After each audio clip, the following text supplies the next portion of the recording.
This woman apparently being taken against her will by China's newly deployed quarantine squads. A man also pulled from the apartment, forcibly taken down the stairs. Across China, disturbing videos on social media appear to show the extreme measures taken to control the outbreak. Here, workers in hazmat suits detain a young couple, putting them into a metal box. A child's voice asks why. The adult answers because they're sick. And you can hear the screams. Earlier this week, the government in Wuhan released an edict. Round up suspected coronavirus cases, and if the person refuses to cooperate, it said, public security shall enforce.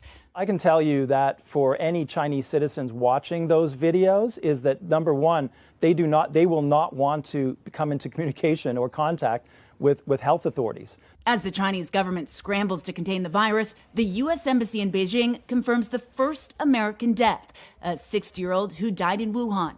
Meanwhile, flights carrying more Americans from Wuhan arrived in the U.S. last night, and passengers are quarantined at military bases in California, Texas, and Nebraska. The State Department says a total of 800 Americans have been evacuated from the city so far, and no additional flights are planned. In New Jersey, passengers on a cruise ship with dozens of Chinese nationals on board undergoing testing. And back here in Hong Kong, there are new, stricter border controls in place. And docked in the city's main harbor, passengers on the World Dream cruise ship are still undergoing testing. Are you okay? Off the coast of Tokyo, the number of coronavirus cases on board the Diamond Princess continues to rise. Incrementally getting more terrifying. And personally, we realize we're at pretty high risk. And Molly joins us now from Hong Kong. Molly, how many people have actually been tested on that cruise ship off the coast of Tokyo?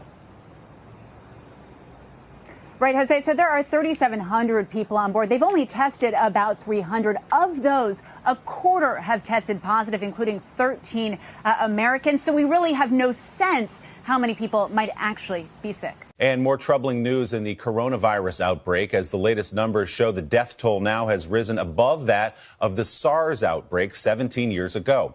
At least 811 people have died, with more than 37,000 confirmed cases of the virus in China alone.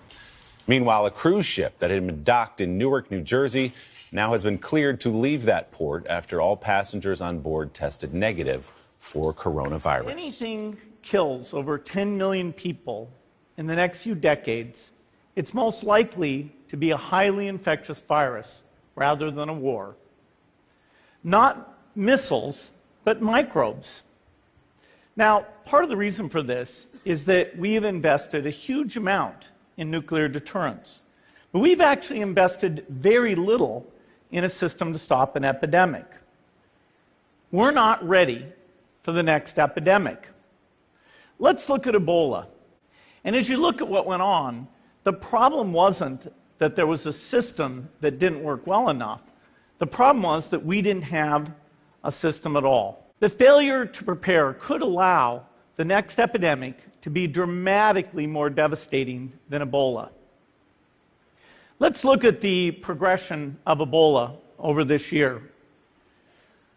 About 10,000 people died, and nearly all were in the 3 West African countries. There's 3 reasons why it didn't spread more. The first is there was a lot of heroic work by the health workers. They found the people and they prevented more infections. The second is the nature of the virus. Ebola does not spread through the air. And by the time you're contagious, most people are so sick that they're bedridden. Third, it didn't get into many urban areas, and that was just luck. If it had gotten into a lot more urban areas, the case numbers would have been much larger. So next time, we might not be so lucky. You can have a virus where people feel well enough while they're infectious that they get on a plane or they go to a market. The source of the virus could be a natural epidemic like Ebola, or it could be bioterrorism. And so there are things that would literally make things 1,000 times worse. In fact, let's look at a model of a virus spread through the air like the Spanish flu back in 1918. So here's what would happen. It would spread throughout the world very, very quickly. And you can see there's over 30 million people die from that epidemic. So this is a serious problem. We should be concerned. The World Bank estimates that if we have a worldwide flu epidemic, global wealth will go down by over $3 trillion. And we'd have millions and millions of deaths.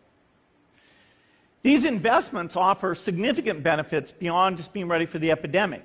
The primary health care, the R&D, those things would reduce global health equity and make the world more just as well as more safe. So I think this should absolutely be a priority. There's no need to panic. We don't have to hoard cans of spaghetti or go down into the basement. But we need to get going because time is not on our side. In fact, if there's one positive thing that can come out of the Ebola epidemic, it's that it can serve as an early warning, a wake-up call to get ready. And on to the latest on the coronavirus outbreak. China reports more than 900 deaths and 40,000 confirmed cases. We have our Choi Jung-yun with the latest. According to China's National Health Commission on Monday, the death toll in China is now over 900, with 97 deaths recorded in the country in the past 24 hours alone. This is the first time there have been more than 90 recorded deaths in a single day. 91 out of the 97 were in Hubei province, the epicenter of the outbreak. There were also some 3,000 more confirmed cases, bringing the number in China to more than 40,000. On a brighter note, the number of new cases has stabilized in recent days. Other areas of China, except for Hubei province, have seen a downturn in the number of newly confirmed cases for 5 days in a row. New cases across the rest of China reportedly stayed at some 500 a day as of last Friday, compared to around 800 last week. The most recent data from Chinese authorities also showed new cases outside Hubei province as of Sunday stood at some 400. However, anxiety remains as millions of Chinese are set to return home following the end of the Lunar New Year holiday, which was extended to February 9th. Japan remains on alert as well. 6 more people on the Diamond Princess cruise ship docked at the port of Yokohama tested positive for the novel coronavirus.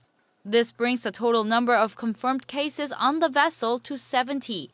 About 3,700 people have been quarantined since last Monday, after it was found that a passenger who disembarked in Hong Kong on January 25th was infected.